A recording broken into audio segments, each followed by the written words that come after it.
बिहार में वीआईपी के अध्यक्ष मुकेश साहनी के पिता की हत्या से हड़कंप मच गया है।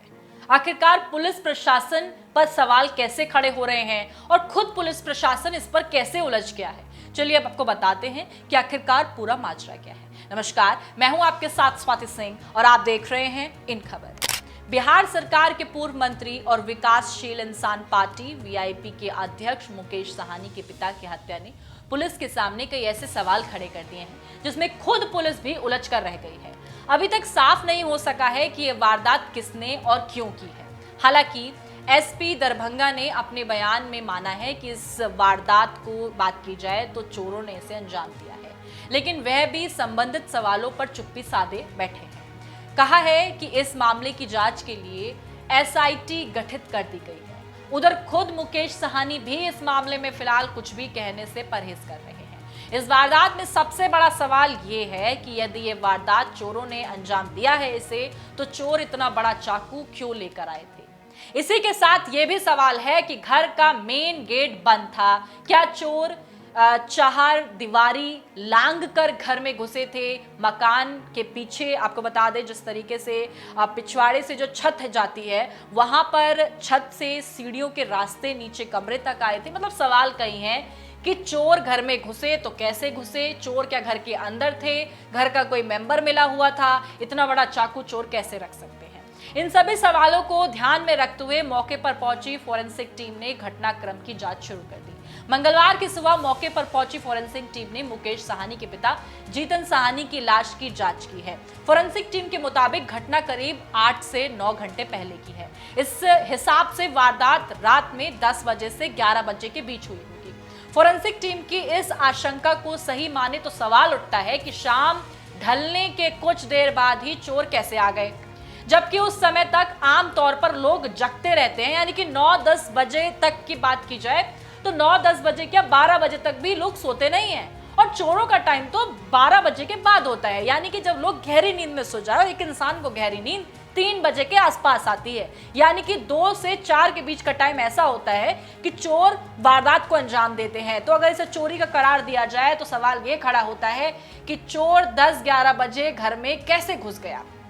इसी प्रकार से दूसरा सवाल है, वारदात में इस्तेमाल चाकू एक सबसे बड़ा डाउट रख रहा है। आशंका है कि ये चाकू कम से कम 10 से 11 इंच लंबे फल वाला हो सकता है। इस तरह के हथियार आमतौर पर कसाई इस्तेमाल करता है। इस तरह के हथियार नेपाल में सुरक्षा के लिए भी इस्तेमाल होते हैं। इसे आपको बता दें खुखरी कहा जाता है। चूंकि इतना बड़ा चाकू रखने पर पकड़े जाने का खतरा रहता है, ऐसे में इसे कोई चोर क्यों लेकर चलेगा, यह भी सवाल है। इन सवालों के चलते आशंका है कि यह वारदात किसी रंजिश की वजह से भी हो सकती है। हालांकि खुद मुकेश साहनी ने बताया है कि उनकी या उनके पिता की किसी से कोई रंजिश नहीं थी। ऐसे में एसपी दरभंगा के मुताबिक घटना से जुड़े सभी तथ्यों की गंभीरता से परखा जा रहा है, जांच की जा रही है और फोरेंसिक विज्ञान आपको बता दे विशेषज्ञों की मदद से हर एक तथ्य के मायने निकाले जा रहे हैं। मामले की फोरेंसिक जांच के बाद ही इस मामले में कुछ भी ठोस रूप से कहा जा सकता है। मुकेश साहनी के पिता जीतन साहनी की हत्या बेरहमी से की गई।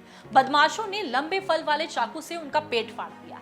इससे उनकी अंतड़ियां तक बाहर आ गई। सोचिए कितनी बेरहमी से। यानी कि अगर चोर भी आएंगे तो पेट क्यों फाड़ेंगे, ये सबसे बड़ा सवाल ये भी है, जिसे चोरी का नाम दिया जा रहा है पूरे मामले को।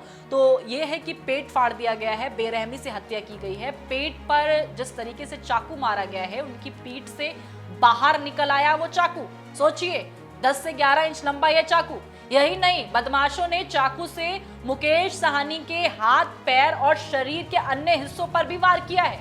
यानी कि बदमाशों ने ये वारदात इस तरह से अंजाम दिया कि जीतन साहनी को संभलने का भी मौका ना मिले और वे जहां बैठे थे वहीं ढेर हो गए। यानी कि आप समझ सकते हैं कि कितनी बेरहमी से हत्या की गई है, जिसके बाद पुलिस प्रशासन भी अब संग रह गया है।